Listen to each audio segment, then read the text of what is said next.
Throughout the 90s and early 2000s, racing games dominated early video game consoles and the market abroad. Whether the sort of realistic flavor with Gran Turismo, complete with steering wheels and foot pedals, or more interesting and quite unique for the time was a fun game all about vehicular combat and destruction. The Twisted Metal series first launched in 1995 and most recently launched in 2012. Twisted Metal was published by Sony and launched on multiple versions of the PlayStation platform. Twisted Metal was a special game in my heart. I got the chance to play Twisted Metal 3 in 1998 as a young kid with a thirst for the next most fun game that I could get my hands on. Twisted Metal in my eyes is the ultimate vehicular combat complete with plenty of destruction. Twisted Metal featured multiple characters with different weapons and different vehicles, as well as featured a multiplayer mode since Twisted Metal 2, which was back in 1996. But multiplayer wasn't ever enough for my young, wandering mind. I, as you guys know, had quite the thing for MMOs and still do. When I found out about the MMO featured in this episode, it reminded me of Twisted Metal and how much I love that game. Auto Assault was an MMO or MMOG developed by NetDevil in less than 4 years and published by MMO mega publisher NCSoft. Auto Assault combined vehicular combat like that of Twisted Metal, complete with destructible environments as well, with that of mechanics that are more prevalent in role-playing games, such as an expansive crafting system and a customization system.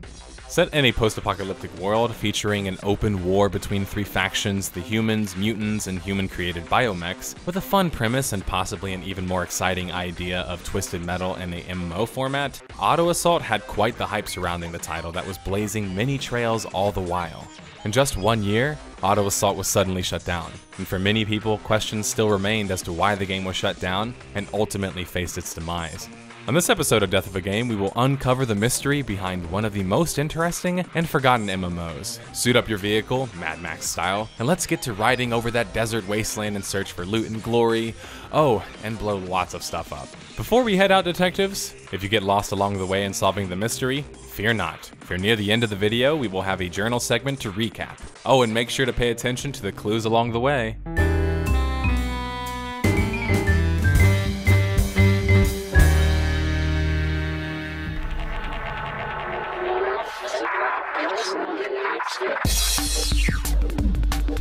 The short story of Auto Assault is part of a larger story on their developer, NetDevil. NetDevil was founded in 1997 by Scott Brown, Peter Grundy, and Stephen Williams in a suburb in Denver, Colorado.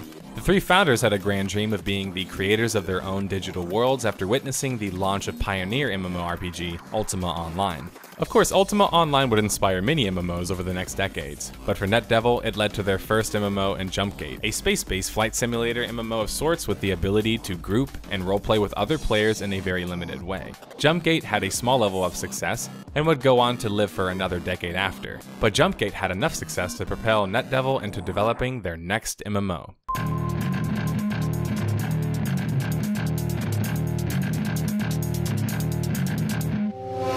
NetDevil would go on to develop yet another vehicular-based MMO, this time behind the wheel. The first news of the title, dubbed Auto Assault, came in May of 2004, when the Auto Assault website launched for the first time. Details released on the website set the stage for the premise of the upcoming MMO for NetDevil. An alien terraformer drops green goo on the Earth that rapidly begins mutating the local plant and animal life, including humans. When the unaffected humans realize that these mutants are starting to develop extraordinary powers, they create a race of cyborg warriors called the biomechs to round up and exterminate them. Fast forward a few hundred years, and humanity emerges in a very changed world, where both mutants and biomechs have survived. Now each race takes to the battlefield to wipe out the other two and write the future of the Earth. Taking inspiration from another obscure but pioneer of an MMO in Motor City Online, Auto Assault was looking to focus on the racing, of course, as the central theme of their car MMO. But unlike in Motor City Online, Auto Assault would feature vehicular combat like that in Twisted Metal. Auto Assault would launch in April of 2006, charging a $50 price tag as well as a typical $15 monthly fee, though the first month was included.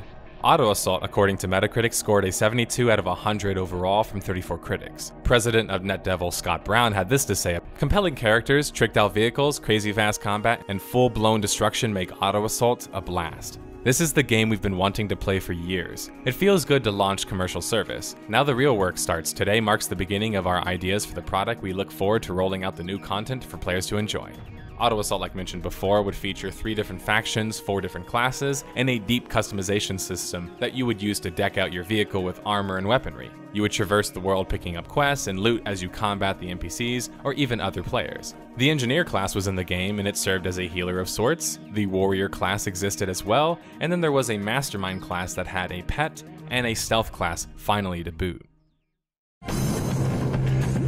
GameSpy gave Auto Assault a 70 out of 100, stating that the combat was enjoyable, but unfortunately, a little bit repetitive in the sense that most quests were MMO cliché quests, like go here, kill this amount of mobs, or play FedEx for a little bit. But GameSpy did mention that Auto Assault had flashes of glory in its questing. For example, one was a King of the Mountain multiplayer rally where players got a 1-minute warning to get to a designated location and complete the quest.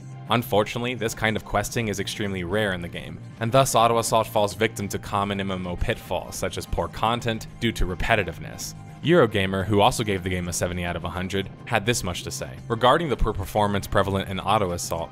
Moreover, the game runs like a 2-legged dog. We had irregular crashes running it and all through the beta. We've changed machines and the problems have recurred, no matter what we do. Cranking the settings right up doesn't even look that good.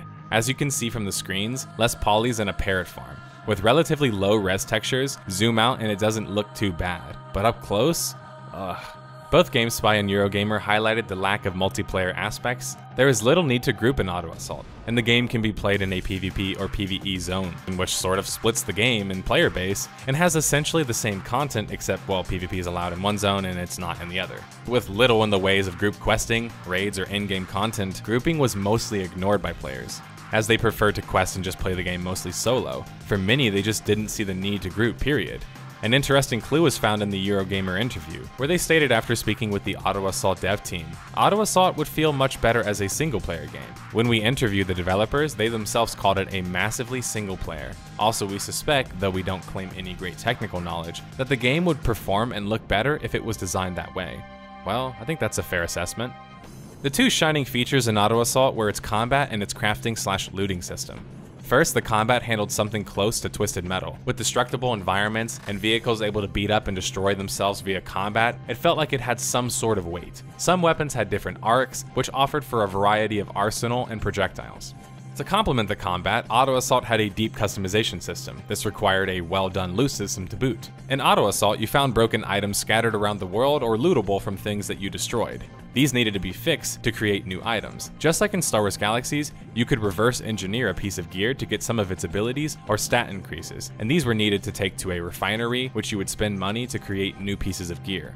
With loot being randomized in the environment, the idea was that it would allow it to be replayable. It seemed like NetDevil was banking on the gameplay loop, with the combat and crafting system being enough to carry the game on. But would it be enough? What threw a wrench into the gameplay loop in Auto Assault being meaningful was lack of consequence and death penalty in the game. If you died in Auto Assault, you could just conveniently respawn close enough by and get quickly back into the fight with no death penalties. It also should be mentioned that neither of these mechanics or strengths of Auto Assault that I mentioned were really impacted by the MMO aspects of the game. This could be a missed opportunity, as perhaps they could have used the crafting as a method of player interaction or interactivity, like most MMOs do. And the same with combat, but with PvP being just about the only way players interact in Auto Assault, the game would get boring and lifeless fast. It wasn't out of the ordinary to see chat channels just completely empty, as some players nearly forgot they were playing an MMO in the first place. Either success of Auto Assault was great enough, or NetDevil was hedging their bets on another MMO they had yet not announced. In June of 2007, it was announced that NetDevil had moved into their new location in Colorado, which was a 30,000 square foot office facility. The office would be complete with a LEGO model shop to go with their new LEGO license, which would allow them to work on LEGO Universe. Another story for another time, unfortunately. NetDevil was doubling down in the MMORPG world, but perhaps they had already left Auto Assault behind. With such a big shift towards a LEGO MMO, and yet another challenger to enter the ring, in June of 2007, NetDevil announced that they would be working on a Jumpgate sequel, titled Jumpgate Evolution. We can infer that NetDevil, although they might not have wanted to abandon Auto Assault, were needing to pivot in order to keep their company alive. Auto Assault was experiencing a typical MMO drought, and NetDevil didn't exactly have a lot of time before NCSoft, their bosses, came a-knocking. Coming as a shock to many, 1 month later, NCSoft announced that they would be closing down service for Auto Assault at the end of summer in 2007. In little over a year, Auto Assault already was having its live servers shut down. Why was NetDevil already abandoning Auto Assault so early on? Well, that mystery would be illuminated quite a bit. In an interview with Kotaku, a former design director for Auto Assault, Ryan Seabury, said of Auto Assault's shutdown, "NetDevil is not a developer that gives up. Its first title, Jumpgate, is still operational after 9 years. Though it never achieved the subscriber numbers of Auto Assault, if not for the publisher NCSoft, Auto Assault might still be in operation today. I can understand though, through a publisher's eye, it might not make sense to continue to operate small-scale worlds due to opportunity costs and focus concerns." Auto Assault simply wasn't doing enough subscription or sales-wise to warrant NCSoft continuing to fund or support the project. NetDevil didn't want to abandon the game, but with NCSoft having the rights in publishing, they had the final say in shutting down the struggling car MMO. Auto Assault rocketed onto the scene with its short fuse of a launch, but was unable to maintain course and quickly crashed. The story of NetDevil, however, would continue some years later. They would be acquired by Gazillion Entertainment in July of 2008. Shortly after LEGO Universe launched in 2010, 2 years later the game was shut down as well. By this point, the original NetDevil founders all left the company to form another company, InGames Entertainment. Throughout this time, NetDevil was working on that Jumpgate sequel in conjunction with Auto Assault. This sequel never came to fruition and was cancelled when the NetDevil team under Gazillion in 2011 greeted the company with 2 rounds of massive layoffs. The first round of layoffs took out the Jumpgate Evolution team, making that game cancelled, and the second round downsized the LEGO Universe team, and passed control of the development of the title to the LEGO Group. Shortly after, NetDevil was defunct, becoming yet another memory on the MMO market with a history of charming but mostly forgotten games. That was the end of NetDevil's run, which frankly could be its own separate video. But this video is concerning the death of Auto Assault. So why did Auto Assault face its ultimate demise in just 2 years of live service? Before we get to the final deduction, where we gather all clues and attempt to uncover the reasons for Auto Assault's sudden death, there was a post-mortem of sorts done by a former executive producer for NetDevil, Herman Peterscheck. How did the team feel in the aftermath of Auto Assault? What was learned from the project? The first is to polish early, not at the end. Numerous high-profile games failures result directly from breaking this rule. The idea is that at the end of development, you will always be in chaos, firefighting mode. And if performance optimizations are thrown in that as well, it's not a very good scenario. The other problem is that if you don't have a great looking, well-running game early on, then it's really hard to evaluate how good the game really is. The law, if you will, is there's no such thing as a good game with a bad frame rate. Herman would go on to say, the other big lesson we learned is that features don't save you. This means that development needs to be a progression where you work on a few core features and stay on them until they are done and working. This takes a lot of discipline because developers always want to work on the next cool thing. In addition, there is always enormous pressure to have all of the features that every other game has.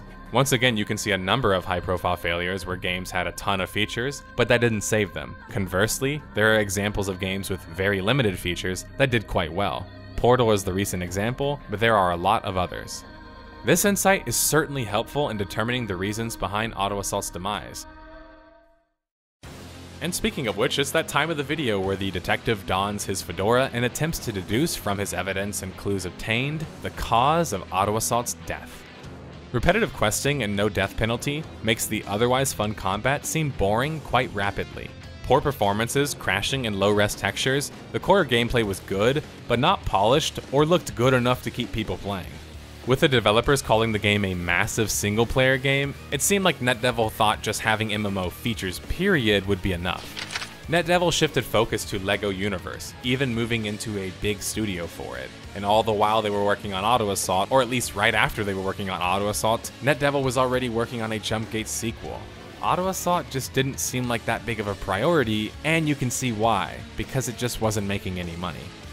Because NCSoft was the publisher, they pulled the plug for good whenever the game wasn't doing that well monetarily speaking.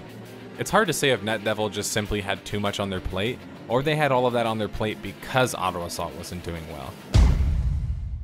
Car MMOs haven't exactly had the best track record, but it's not from a lack of effort. There have been a multitude of vehicular multiplayer games that sprang up over the years and were promptly shut down. I think it is a difficult niche to satisfy, as it's a niche that is used to 20 plus years of games at this point, customization and improvements, and some people really have just been playing the same racing games since back then.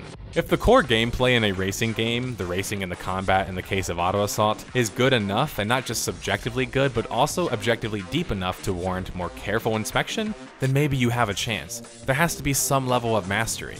Because what is a racing game with poor racing mechanics? It's not like most MMOs where you can kind of just be excused for having poor combat. If the game is all about racing mechanics or the combat with a vehicle, well, you can see the problem. Perhaps combat is the thing that complicates things with cars, or maybe a car MMO just hasn't been done right, period. Whatever the case may be, I look forward to seeing more innovation and time spent on the car MMO genre of sorts, as I think it can be a tricky one, especially if the car is your avatar, because it's a lot harder to interact with other players when you're kind of an inanimate object, but a story for another time. Speaking of cases, this one's closed. Thanks for watching, everybody, and I'll see you on the next episode of Death of a Game. Some people will tell you everything we do in life, we do for love.